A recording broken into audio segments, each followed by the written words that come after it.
Kalau mereka pakai pakaian adat, kain Sumba, aduh, kita punya cara puji mereka itu dorang sakit. Kadang-kadang kita puji cantik, macam ke tanta-tanta dulu. Tapi kalau anak muda pakai celana jeans yang robek-robek itu macam berharga sekali dorang pujinya. Kau kuatkan di saat ku lemah, kau menopang di saat ku merasa. Mari kita berdoa. Ya Tuhan Allah, kami mohon kepadamu, kuatkanlah dan teguhkanlah iman kami, supaya waktu di mana kami belajar firman Tuhan, biarlah ini menjadi waktu yang paling baik buat kami. Kami berdoa Tuhan menjauhkan semua penggoda pencobaan, baik di dalam kami, baik di sekitar kami, supaya di dalam damai-Mu kami belajar firman Tuhan. Terima kasih banyak Tuhan, kami rindu pada firman-Mu. Berfirmanlah bagi kami, di dalam nama Yesus, firman yang hidup itu kami berdoa. Amin. Bapak Ibu Saudara-saudara, Shalom. Dalam prosesi perayaan HUT GKS Payeti yang ke-93 di kebaktian kebangunan rohani ini, tema kita adalah diberkati oleh Allah Bapa, dituntun oleh Kristus Yesus, dan dipimpin oleh Roh Kudus. Pembacaannya terambil dari Kisah Para Rasul pasal 2 ayat 41 sampai ayat yang ke-47. Mari kita buka Alkitab. Kisah Para Rasul pasal 2 ayat 41 sampai ayat yang ke-47. Yang sudah dapat katakan amin. Amin, betul? Separuh tidak buka Alkitab juga amin, itu tipu itu. Kisah Rasul pasal 2 ayat 41 sampai 47. Cara hidup jemaat yang pertama. Orang-orang yang menerima perkataannya itu memberi diri dibaptis, dan pada hari itu jumlah mereka bertambah kira-kira 3.000 jiwa. Mereka bertekun dalam pengajaran rasul-rasul dan dalam persekutuan, dan mereka selalu berkumpul untuk memecahkan roti dan berdoa.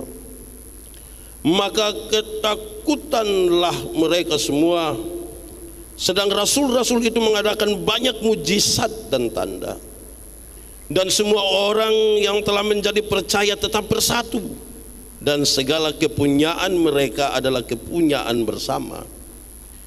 Dan selalu ada dari mereka yang menjual harta miliknya lalu membagi-bagikannya kepada semua orang sesuai dengan keperluan masing-masing. Dengan bertekun dan dengan sehati mereka berkumpul tiap-tiap hari dalam bait Allah.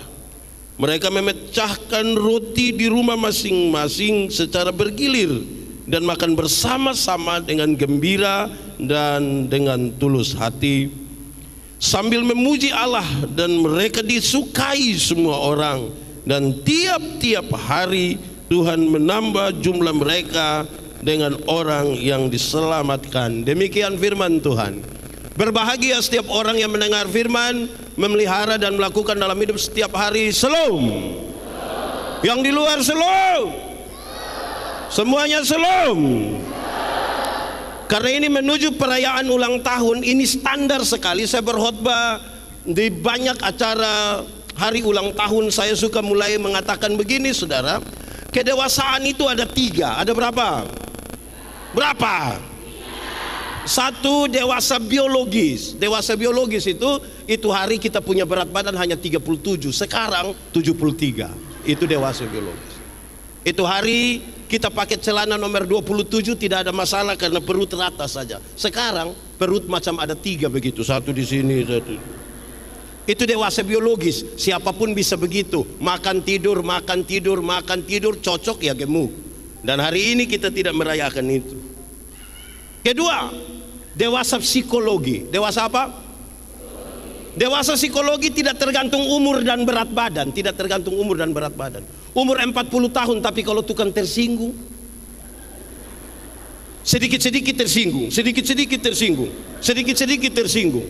Tersinggung kau sedikit-sedikit. Orang baru lihat dia sedikit, kau lihat-lihat apa? itu hanya badan yang besar. Sesungguhnya dia masih. Makanya biasa kita orang NTT ada yang tukang tersinggung di banyak orang begitu, orang suka bakorek yang. Di Sumba ada begitu.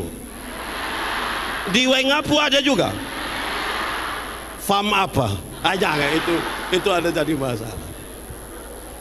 Ketiga, dewasa iman. Dewasa apa? Dewasa iman tidak tergantung berapa lama kita jadi orang Kristen. Dewasa iman tidak tergantung berapa lama kita ada dalam persekutuan. Dewasa iman tidak tergantung berapa lama kita melayani. Tapi dewasa iman itu kira-kira begini. Ada mimbar berat 10 kg, ada anak umur 3 tahun. Anak umur 3 tahun bisa pikul mimbar yang 10 kilo? Bisa? 17 tahun kemudian itu anak umur 20 tahun. Dia bisa pikul mimbar yang 10 kilo? Yang berubah anak atau mimbar? Itu dewasa iman. Orang dewasa iman tidak akan pernah meminta beban menjadi ringan. Orang dewasa iman tidak akan pernah menangis meminta masalah itu menjadi ringan. Saya mau tanya saudara, saudara punya masalah? Saudara ada masalah? Tidak usah omong. Saya lihat yang ini nih muka masalah semua. Masalah ialah kesenjangan antara harapan dan kenyataan. Harapan menikah umur 27, sekarang sudah 34. Ya masalah. Harapan lain, kenyataan lain. Orang dewasa iman, dia tidak meminta beban menjadi ringan karena dia tahu kalau Tuhan izinkan ada masalah, dia akan berdoa, Tuhan tahu seberapa kuat saya. Selebihnya Tuhan yang tahu. Karena itu saudara, orang dewasa iman tidak akan meminta orang lain berubah. Tapi siapa yang berubah? Diri sendiri berubah. Kadang-kadang kita terlalu sibuk minta orang lain berubah, tapi tidak rubah diri sendiri. Amin. Di Sumba ada yang begitu, yang terlalu sibuk dengan tetangga supaya tetangga berubah asal dia tetap. Ada begitu. Saudara sementara ada pada 3 kata kunci: diberkati, dituntun, dan dipimpin. Oleh siapa? Oleh Allah Tritunggal. Lantas saudara tidak mau berubah. Kita mau merayakan apa? Itu refleksi kita di bagian pertama. Supaya perayaan 93 tahun itu sebuah perayaan yang sangat reflektif. Apalagi pembacaan kita adalah pembacaan yang berkaitan dengan cara hidup jemaat mula-mula. Jemaat mula-mula itu saudara kita harus aminkan hari ini, bahwa hasil dari Roh Kudus bekerja di dalam mereka, terbentuklah persekutuan itu. Tapi saya bilang pada saudara hari ini demi nama Tuhan, masihkah Roh Kudus itu berdiam di dalam diri kita semua? Bagaimana sekarang saudara menilai bahwa pendeta Yandi ada Roh Kudus di dalamnya? Apakah karena saya berkhotbah begini, berapi-api, berair-air itu saudara pikir ada Roh Kudus? Belum. Roh Kudus berdiam dalam diri seseorang cukup dinilai dari buahnya saja. Amin. Kalau begitu saudara, tadi waktu kami ada di belakang, Mama pendeta bilang begini, ya Pak pendeta begini sudah, kalau jadi pendeta sedikit terkenal orang foto. Iya, tapi dorang belum tinggal dengan saya di Saipur rumah. 2 minggu tinggal dengan saya di rumah, saudara bisa kecewa mungkin. Karena yang kelihatan di luar belum tentu seperti apa yang ada di dalam diri kita. Amin. Banyak orang Kristen itu pencitraan. Spiritualitas itu berkaitan dari gerakan dari dalam ke luar, bukan dari luar ke dalam. Yang dari dalam ke luar itu spiritualitas. Yang dari luar ke dalam itu apa? Pencitraan. Contoh, yang spiritualitasnya bagus, dia suka, ini tentang konteks kebersihan misalnya. Kalau ada kotoran dia mau ambil, dia ambil saja, dia mau sapu saja. Itu dari dalam keluar. Yang pencitraan, pas ada kotoran di situ, dia kasih tahu anak-anak, pas saya sapu, engkau foto. Itu pencitraan. Itu pencitraan. Di Sumba ada yang begitu. Pencitraan ada. Dia ada ikut ibadah sekarang. Coba tunjuk. Ya, saudara, kalau spiritualitas itu dari dalam keluar, saya mau bilang pada saudara, yang di dalam itu apa? Yang di dalam itu teologi. Di dalam. Yang keluar itu apa? Etika. Perjumpaan antara teologi dan etika. Apa namanya? Spiritualitas. Baru kehidupan kita menjadi sebuah kehidupan yang baik. Kita belajar banyak dari teks ini, saudara. Tapi saya mau mengajak kita untuk merenungkan beberapa poin berkaitan dengan refleksi kita untuk prosesi 93 tahun ini. Apa sih sesungguhnya jemaat itu? Kita akan bicara dia dalam konteks jemaat secara personal, pribadi, dan jemaat sebagai sebuah komunitas. Kita semua. Ada yang secara pribadi bagus, tapi berjumpa dengan banyak orang tidak bisa. Tidak bisa. Untuk sendiri sebaik itu. Tapi ketemu dengan orang ini dia sumber masalah. Betul? Ada yang dalam banyak orang baik sekali, tapi jangan suruh dia sendiri, repot di hidup. Itu dia musuh. Nah, mari kita renungkan satu-satu. Apa sih yang terjadi di jemaat mula-mula? Satu, mereka adalah persekutuan yang bersaksi. Persekutuan yang bersaksi. Ukuran kita hari ini adalah jemaat ini masih bersaksi atau tidak. Itu serius. Tapi tentang bersaksi mesti hati-hati. Kenapa? Bersaksi dengan makam puji itu beda tipis. Beda tipis. Lama-lama bukan Tuhan yang dipermuliakan, dia yang dimuliakan. Karena itu saya mau bilang kepada saudara, hati-hati dengan kesaksian. Kenapa? Kalau orang mau bersaksi, 90%, 95% bicara tentang Tuhan. Tinggal 5% silakan bicara tentang dirimu. Supaya orang ingat Tuhan, lupa engkau. Banyak yang balik. 95% dia bicara tentang dia.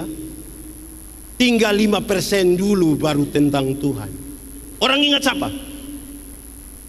Kalau dia bangun langsung mulai, itu hari yang tukang pencuri ini. Waktu itu yang tukang mabuk ini. Tukang judi ini, dia bicara tentang dia 1, 2, 3, 4. Nanti tinggal 2 menit baru dia bilang, untung Tuhan. Hasilnya, satu saat dia berdiri di muka, orang bilang begini, jangan lihat begitu, tukang pencuri itu. Karena lebih banyak dia cerita tentang pencuri, bukan tentang Tuhan. Saudara kalau rindu bersaksi, ringan. Masa lalu saya buruk. Bahkan terlalu buruk, saya pemalas cerita lah. Saudara mau dengar yang buruk-buruk supaya kenapa? Yang saya ingat adalah Tuhan mengerjakan 1, 2, 3, 4, 5 dan beri kemuliaan bagi nama Tuhan. Cukup itu, nama Tuhan dipermuliakan. Supaya kamu jangan merampas kemuliaan Allah. Makanya tadi di awal saya bilang, kalau ini persekutuan yang bersaksi, bersaksilah begitu rupa supaya nama Tuhan yang dipermuliakan. Jangan kita yang dimuliakan. Siapa kita? Itu serius. Masih mau bersaksi kok tidak? Menyanyi dulu, bersaksi terus sampai itu. Saudara tidak tahu lagu ini? Lalu kenapa suruh saya solo? 3, 4. Bersaksi terus sampai Tuhan. Bersaksi terus. Bersaksi terus sampai Tuhan datang. Bersaksi, bersaksi, bersaksi.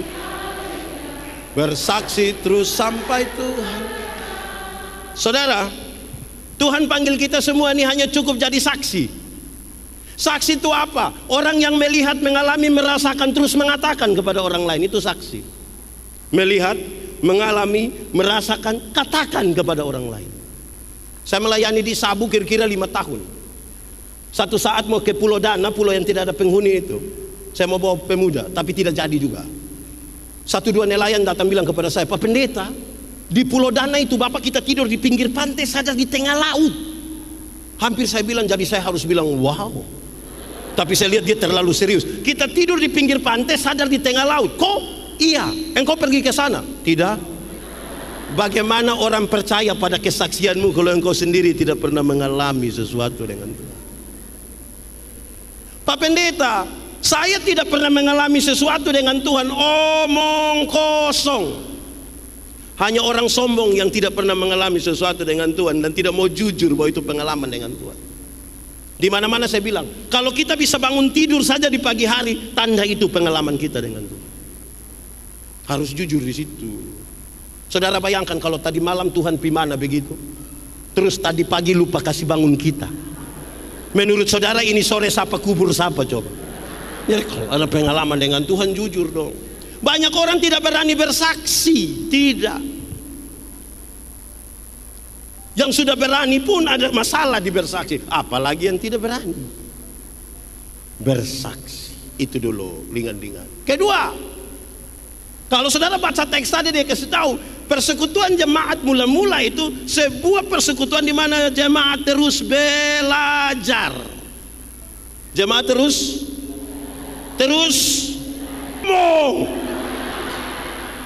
belajar ialah perubahan tingkah laku dari tidak tahu menjadi tahu, dari tidak bisa menjadi bisa. Ulang, belajar ialah perubahan tingkah laku dari tidak tahu menjadi tahu, dari tidak bisa menjadi bisa. Tapi saya mau kasih tahu saudara, belajar itu tingkatannya ada 4. Kita bisa koreksi diri, kita ada di tingkatan mana. 1, belajar untuk tahu. Belajar untuk tahu tuh semua orang bisa cari tempat belajar orang dan sumber belajar. Dari Google bisa, dari guru bisa, dari pendeta bisa, dari Alkitab bisa, dari mana bisa. Terbuka kemungkinan. Saudara bisa tahu banyak informasi, silakan. Belajar untuk, tapi itu tingkatan paling bawah. Saudara mau tahu seluruh bagian Alkitab pun saya tidak gamatar sedikit juga. Karena itu tingkatan paling bawah. Baik, tapi tingkatan paling bawah. Kedua, tingkat yang naik sedikit tinggi. Belajar untuk tahu dan melakukan. Belajar untuk tahu dan banyak orang sudah tahu, melakukan belum tentu. Orang tanya saya ketika berbagi dan mengajar ilmu homiletika, mereka tanya saya, Pendeta Yandi, khotbah yang baik itu yang bagaimana? Saya bilang, engkau pun maksud. Khotbah yang baik itu tulis atau tidak tulis, berapi-api atau berair-air. Saya bilang khotbah yang baik itu bukan tulis atau tidak tulis, bukan berapi-api atau berair-air. Khotbah yang baik ialah omong karmana, bikin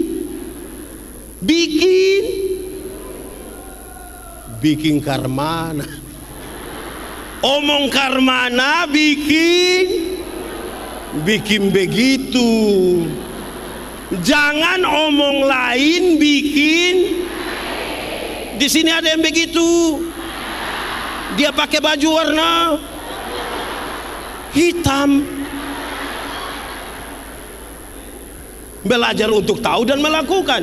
Karena ada banyak orang saudara sudah tahu belum tentu melakukan. Amin. Ada yang lebih parah, ada yang malah pikir lain, omong lain, buat lain. Hasilnya kelainan. Jadi kalau saudara ketemu orang kelainan itu tidak sinkron semua. Amin kah?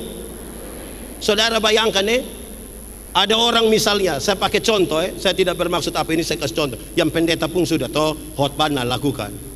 Yang kita misalnya begini, sarjana pertanian, sudah bagus-bagus sarjana pertanian, tidak tahu tanam tomat.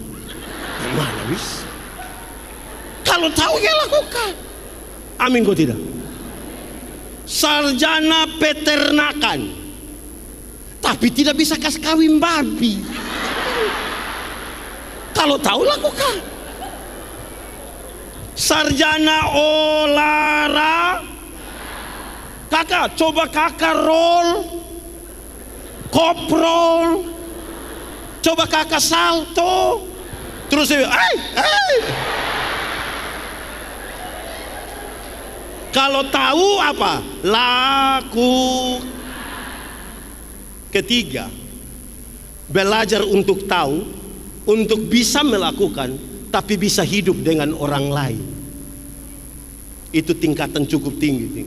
Banyak yang sudah tahu, sudah bisa lakukan, tapi dia membentuk komunitas kecil dan sendiri menjadi sangat eksklusif.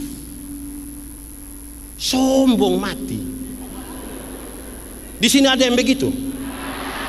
Dong ada di sini. Laki-laki atau perempuan?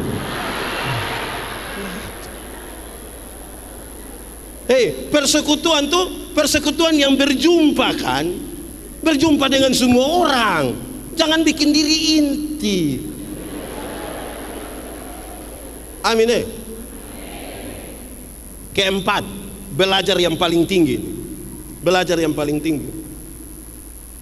Belajar untuk tahu, untuk bisa melakukan, untuk bisa hidup dengan orang lain, tapi tetap menjadi diri sendiri.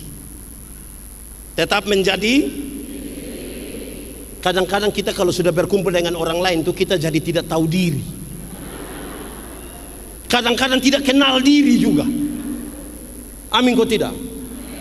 Saya biasa berkhotbah, saya bilang begini, ada dua kata dalam bahasa Indonesia, benar dan betul. Benar dan betul sama kok beda. Benar dan betul sama kok beda. Beda kok sama. Sama kok beda. Beda kok sama. Sama. Benar bisa berarti betul, betul bisa berarti, tapi dua kata yang sama ini kalau sama-sama diberi awalan ke dan akhiran an, benar akan menjadi kebenaran, betul akan menjadi, masih sama artinya, beda kan? Kebenaran arti lain, kebetulan arti lain. Toh sekarang saya tanya, kalau hari ini kita hadir dalam KKR di sini, kebenaran atau kebetulan? Kebenaran. Saya kira memang kebetulan, tidak, ini kebenaran. Mantap, mantap. Kalau Tuhan Yesus mati bagi saya dan saudara, kebenaran atau kebetulan? Kalau kita masih hidup hingga hari ini, kebenaran atau kebetulan? Oke, saya geser sedikit. Kalau kita kulit hitam, kebenaran atau kebetulan?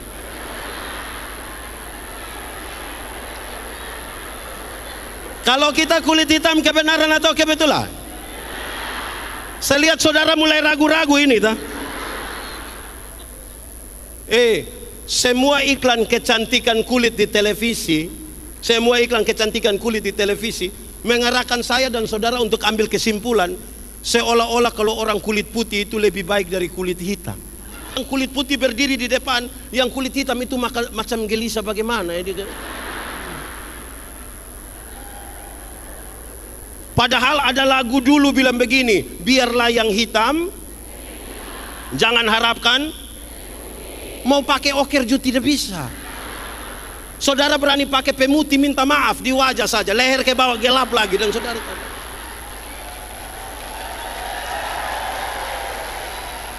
tetap jadi diri sendiri. Amin. Seluruh iklan, kalau kita rambut keriting, kebenaran atau kebetulan?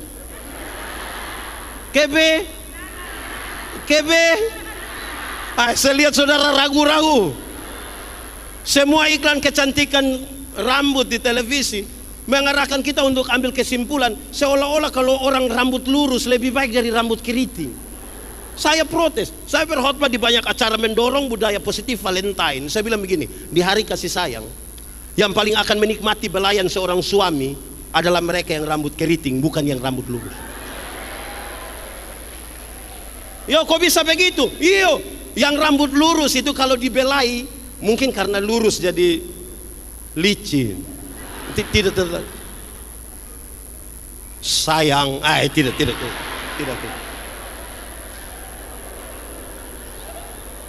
Yang keriting itu dibelai menarik.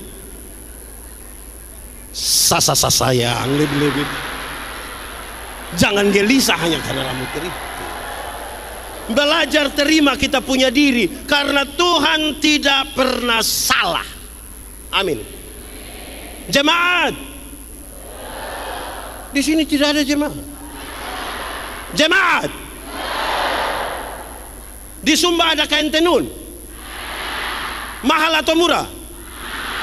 Lebih mahal mana? Lebih mahal kain Sumba atau celana jeans? Lebih mahal mana? Pertanyaannya, ada berapa banyak anak muda di Sumba yang lebih suka pakai kain Sumba daripada celana jeans? Kalau mereka pakai pakaian adat, kain Sumba, aduh, kita punya cara puji mereka itu dorang sakit. Kadang-kadang kita puji, cantik, macam ke tanta-tanta dulu. Tapi Tapi kalau anak muda pakai celana jeans yang robek-robek itu macam berharga sekali dorang itu.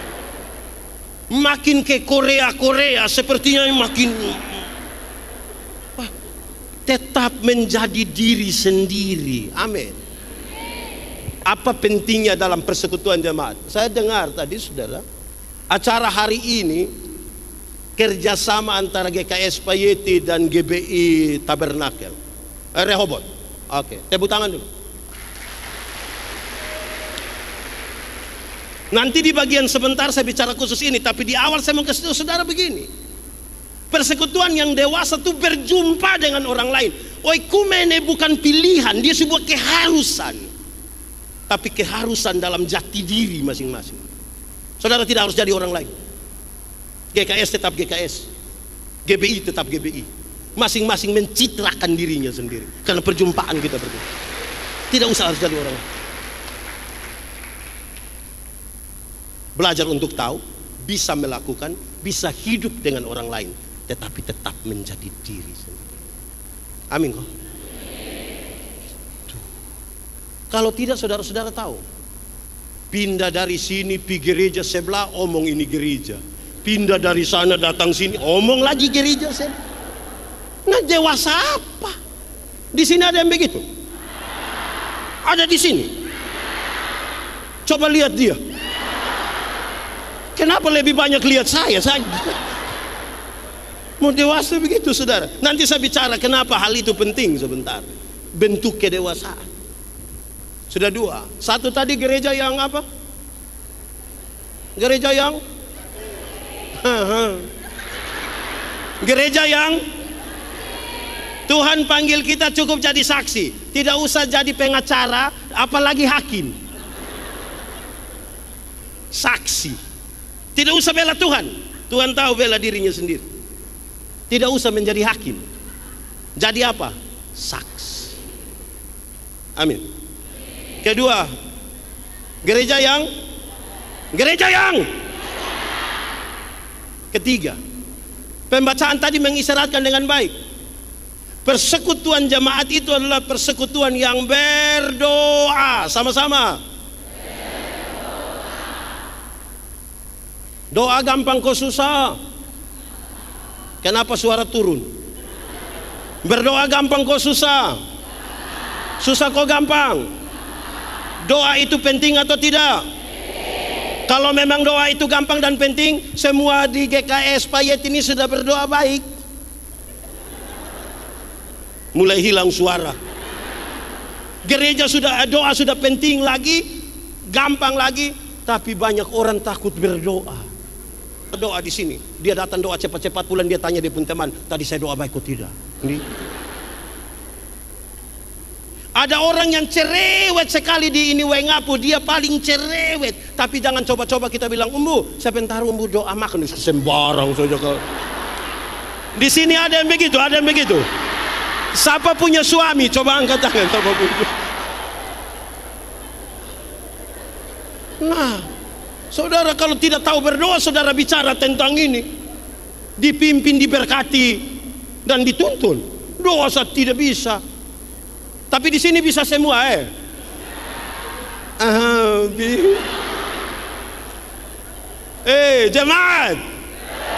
jemaat. Doa itu relasi, bukan kata-kata. Doa itu relasi, bukan kata-kata.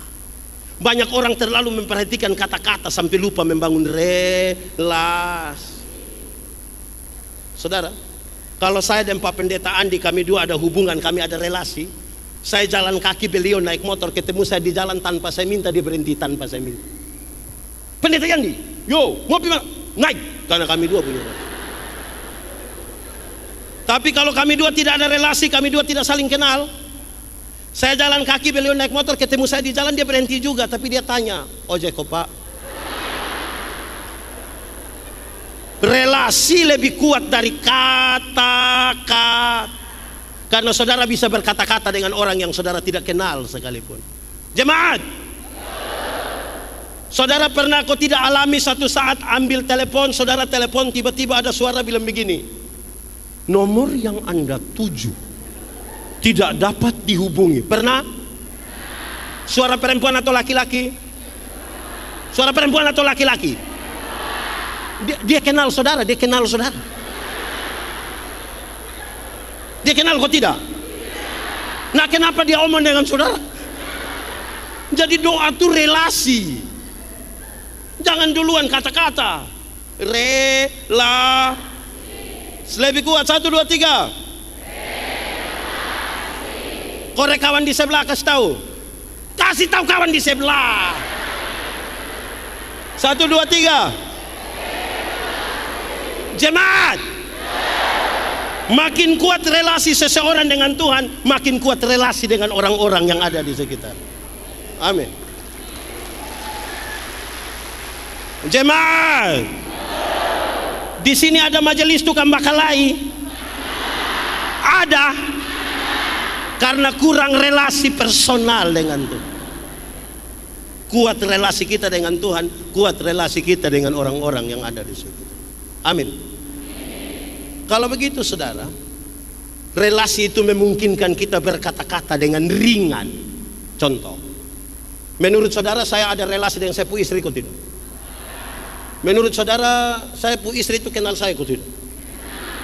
Oh, ayo kenal Karena kami dua saling kenal, kami dua ada relasi, maka ketika saya ingin mengatakan sesuatu ke dia, permintaannya ringan. Mah, bikin teh do saya. Gelas kecil saya, jangan pakai gula banyak, papa sudah tua takut sakit gula. Kan cara minta hanya begitu. Tidak mungkin saya bilang kepada sepupu istri, saya bilang, mama, buatlah segelas teh, jangan terlalu banyak gula ya, papa takut sakit gula. Woi, itu pas habis jangan sampai ibu tanya saya, papa sehat? Doa relasi bukan kata-kata. Amin kok. Supaya mau diberkati, mau dituntun, mau dipimpin. Amin. Tidak tahu saya taruh ini. Oke. Jemaat. Paulus menasihati jemaat yang ada di Efesus. Saudara buka sekarang, cepat. Efesus pasal 6 ayat 18. Cepat.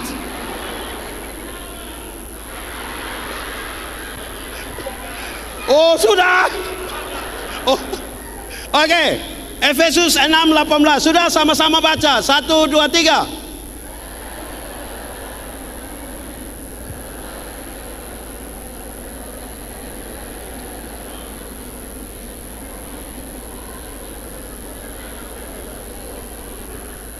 Wah. Oke, jemaat. Dalam relasi itu, teks ini kasih tahu begini. Kalau kamu berdoa, Efesus 6:18 tadi kasih tahu gini. Ada 5 hal yang penting di situ. Ini refleksi kita. 1, berdoalah setiap waktu. Sama-sama. Yang disebut dengan setiap waktu itu bukan jam 6, 7, 8, 9, 10, 11, 12, 13. Tapi berdoalah kenapa? Oke, jemaat. Yang dimaksud dengan berdoa setiap waktu itu bukan berdoa yang tadi jam 5, 6, 7, 8, 9 yang dimaksud. Lebih ke begini. Berdoalah waktu senang, berdoalah waktu kamu sehat, berdoalah waktu kamu untung, tapi berdoa juga waktu kamu. Manusia sering ditempatkan pada 3 kondisi. 1, ada kondisi di mana kita mau, Tuhan juga mau. Pernah alami kita mau sesuatu, Tuhan mau? Pernah? Senang kan? Rindu bersaksi di mana-mana kan? Oh lupa saya mau ini, Tuhan kasih saya. Waktu kita mau, Tuhan juga.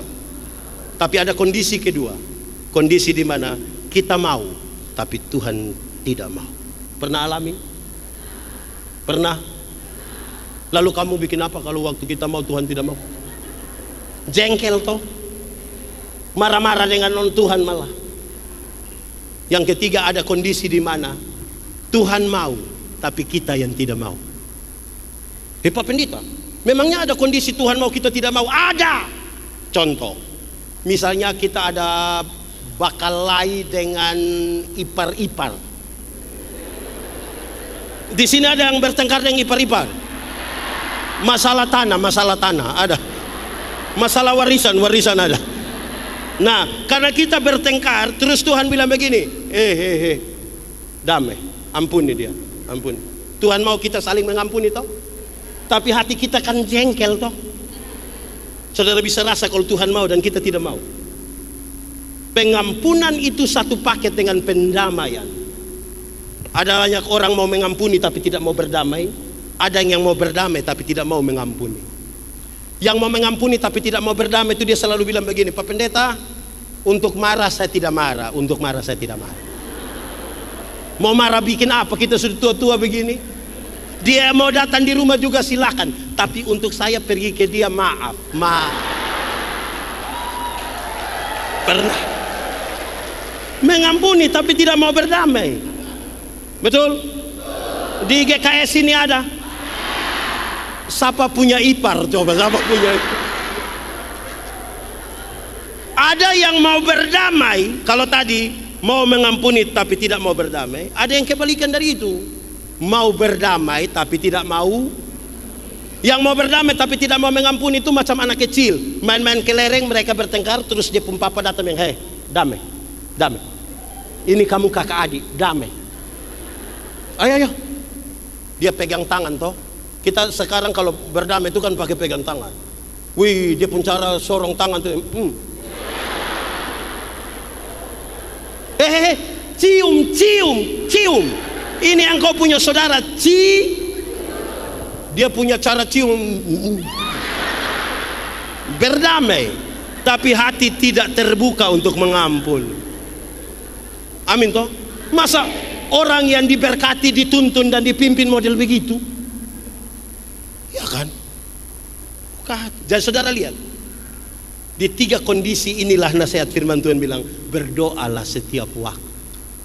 Waktu kita mau Tuhan mau, waktu kita mau Tuhan tidak mau, dan waktu Tuhan mau kita tidak mau. Berdoalah di waktu. Kedua, berdoalah. Coba kasih tunjuk ayat tadi.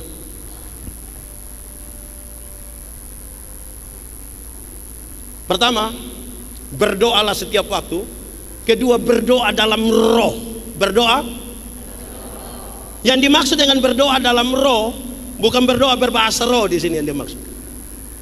Yang dimaksudkan di sini berdoa dalam roh adalah berdoa dalam kesatuan kita dengan Roh Kudus.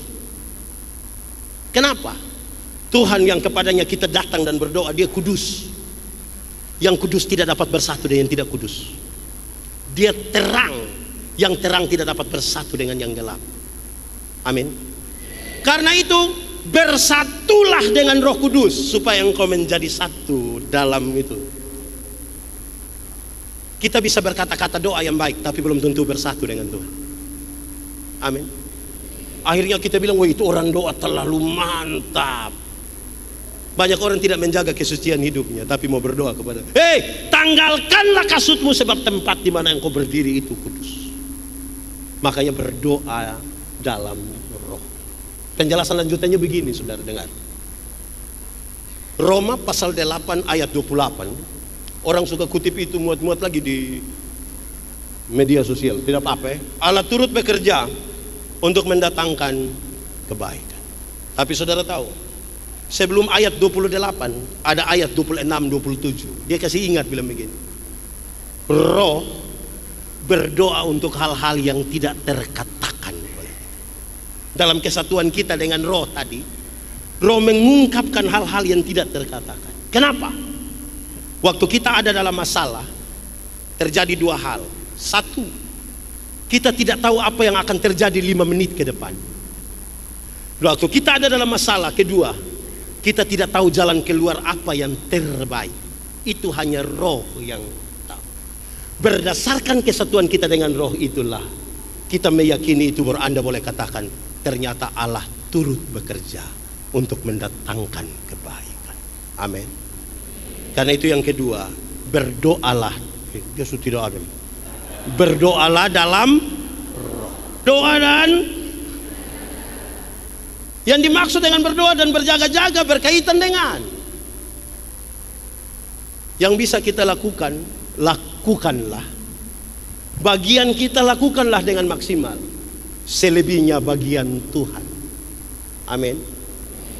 Contoh, ada yang punya kios di rumah, jualan sampai malam ada. Setelah dengar khotbah ini, siapa yang berani pulang kasih tahu anak-anak di rumah, anak-anak sebentar malam kamu tidur saja, tidak usah tutup kios. Hei mama, kenapa begitu? Hei kamu takut? Kita sudah berdoa. Menurut saudara besok gula masih ada? Beras masih ada?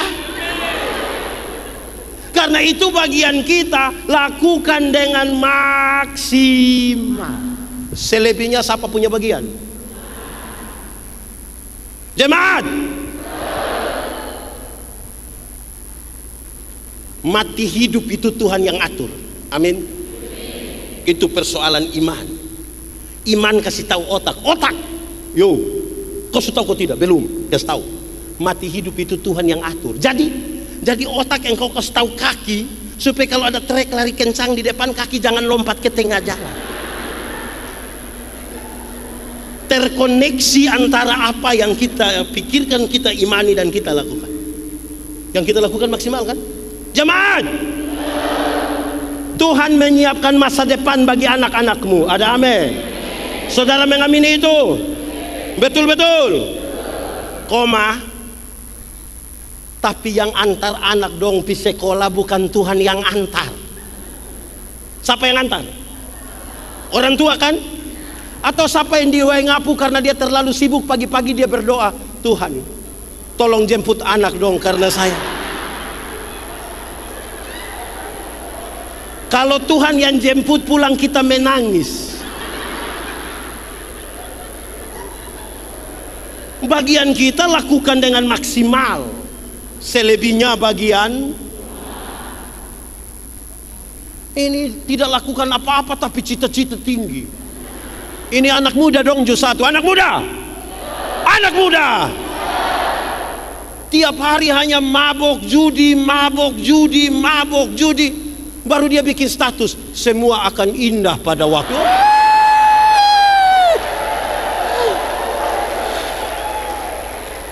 Apa? Di sini ada anak muda begitu? Ada di sini? Panitia?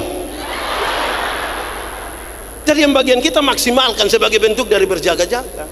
4. Berdoalah tanpa putus-putus. Berdoa tanpa? Ini bicara tentang konektivitas hubungan. Berbeda dengan berdoa setiap waktu. Doa tanpa putus-putus berkaitan dengan konektivitas instalasi. Ini listrik di ini gereja ini kan sudah diinstalasi semua kan. Saudara butuh lampu menyala, butuh cas HP, butuh kasih hidup, ini bar karena terinstalasi kan, selalu terhubung. Amin. Coba siapa yang dia di rumah dia tidak usah instalasi. Setiap kali dia pulang baru dia bilang, mama tolong beli kabel, lampu, tangga, obeng, tang. Terus dia pasang, besok dia bongkar, dia ulang lagi lusa. Bisa? Jadi selalu terkoneksi dengan Tuhan.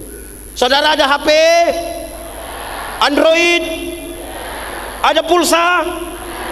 Karena ada pulsa itulah saudara terkoneksi. Makanya saudara ingin mengupload sesuatu, jadi kan makan kosong juga saudara upload. Ting, manjakan lidah. Karena terkoneksi. Amin kok. Ada dua kata yang menarik, dua kalimat yang menarik tentang doa. Dia bilang begini, Yesus hanya sejauh doa. Yesus hanya sejauh relasi tadi, itu hanya sejauh doa kita dengan Tuhan. Yang kata-kata, yang relasi tadi. Amin. Tapi yang kedua dia bilang begini, doa adalah nafas hidup orang percaya. Amin. Saudara, Bisa tahan napas? Bisa? 1 detik bisa? 1 menit? 1 jam?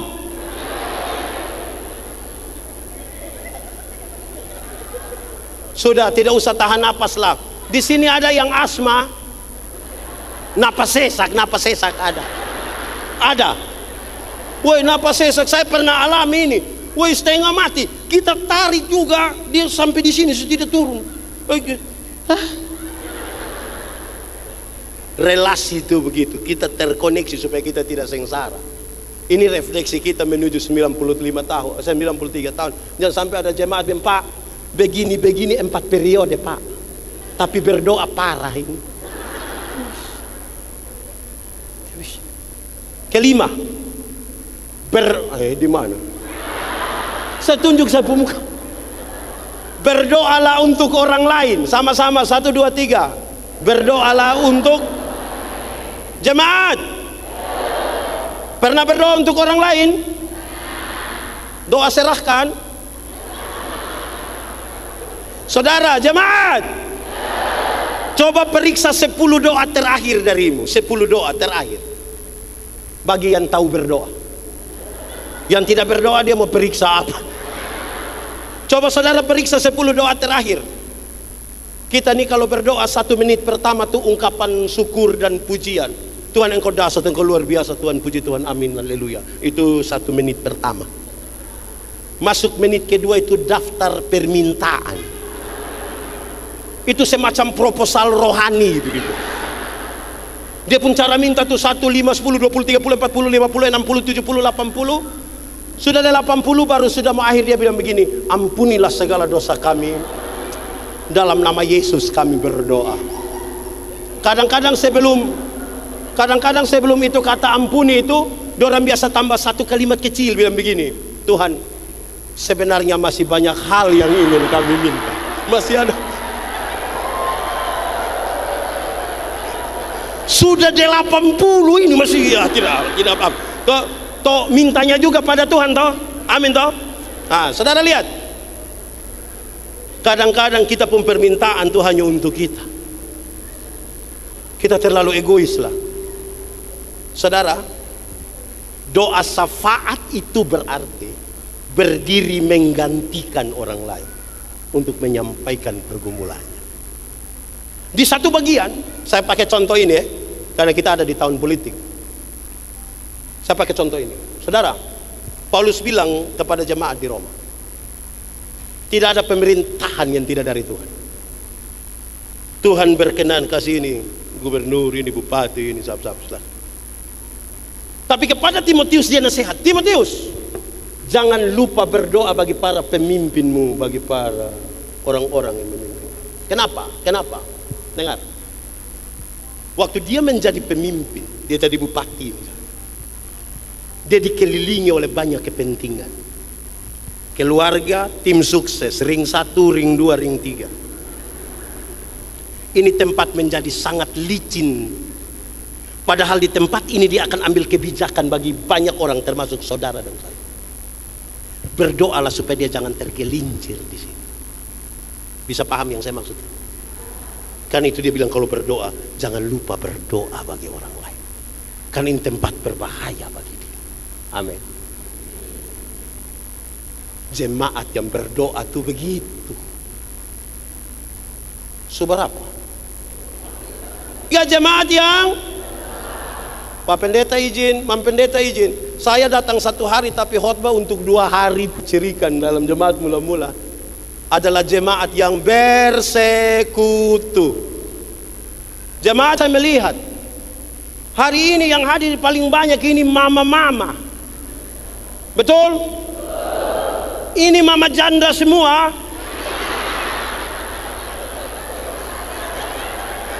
Janda semua? Tidak. Gereja, tapi hanya orang-orang tertentu yang masuk gereja. Saya berkhotbah di banyak tempat, saya kasih tahu. Ada orang yang dia pun pemalas gereja itu sudah terlalu. 1 tahun itu dia gereja mungkin 2 kali saja. Di Waingapu sini ada. Dia datang itu pas Natal 1 kali, Pasca satu, makanya namanya jemaat napas. Natal dan karena Natal satu kali, Pasca satu kali, singkatannya tambah panjang, napas satu-satu. Nanti kalau sudah napas terengah-engah tiba-tiba ingat tuh, tolong. Amin kok. Jemaat. Ini bapak-bapak dong, ini juga kadang-kadang. Waktu masih pemuda, jemput yang ibu, yang nona itu rajin-rajin dia bawa ke gereja. Sudah menikah, dia tidak pergi lagi. Terus pendeta bilang, "Bapak, kenapa kau tidak pergi ke gereja lagi? Kasih tinggal ibu pergi sendiri." Terus dia bilang begini, "Pak Pendeta, waktu bapak dong kasih nikah saya dengan ibu, kami dua telah menjadi satu. Jadi kalau ibu sudah pergi sama dengan bapak juga sudah."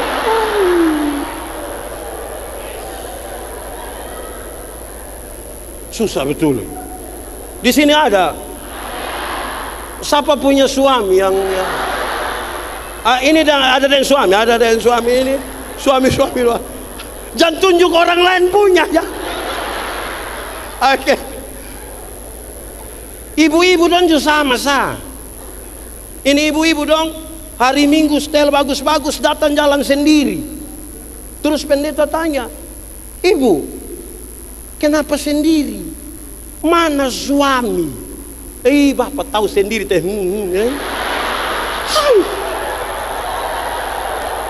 Sudah tahu suami begini, kenapa kawin dengan dia? Aneh kita bu hidup ini. Dalam hidupmu, kalau sesuatu penting dalam hidupmu, mau sesulit apapun kita cari jalan. Tapi kalau sesuatu tidak penting dalam hidupmu, biar kau tidak.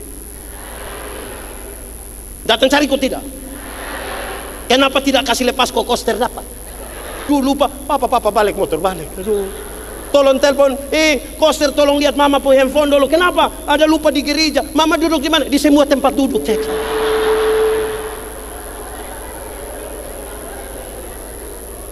Sudah terlanjur lupa. Pulang. Kenapa handphone saudara pulang?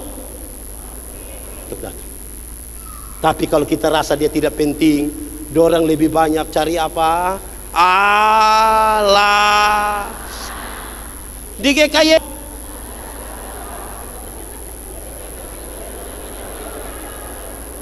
Jemaat. Ada yang pernah dapat bantuan tunai langsung kok tidak dari pemerintah? Ada? Pernah kok? Biasa dorang bagi di kantor pos kok? Jam 8. Pertanyaan terakhir. Pergi jam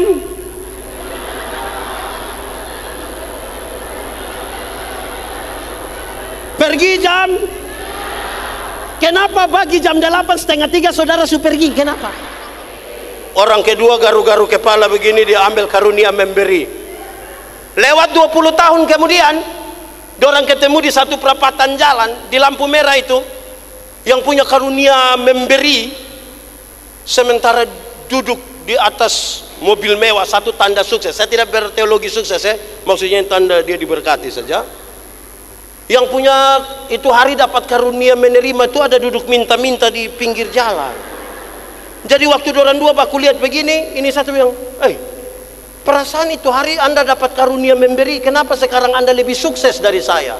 Terus dia bilang begini, "Kawan, karena Tuhan Allah tahu saya harus selalu berbagi, maka kepada saya Tuhan berikan lebih supaya engkau bisa berbagi. Karena Tuhan tahu saya harus memberi, Tuhan kasih lebih ini. Engkau tidak ada, saya yang kasih, bagi-bagi kasih. Tapi engkau ini kan karunia menerima. Jadi di mana-mana Tuhannya." Saya tidak tahu kita yang di ini GKS Payet ini lebih banyak karunia apa? Karunia? Saya hanya tanya, jangan. Kita nih, saudara, Pak Pendeta izin, makin jauh berjalan dengan Tuhan, kita akan makin tahu bahwa Tuhan menganugerahkan hidup ini luar biasa bagi kita. Amin kok. Saudara, dengar dua hal ini. Satu,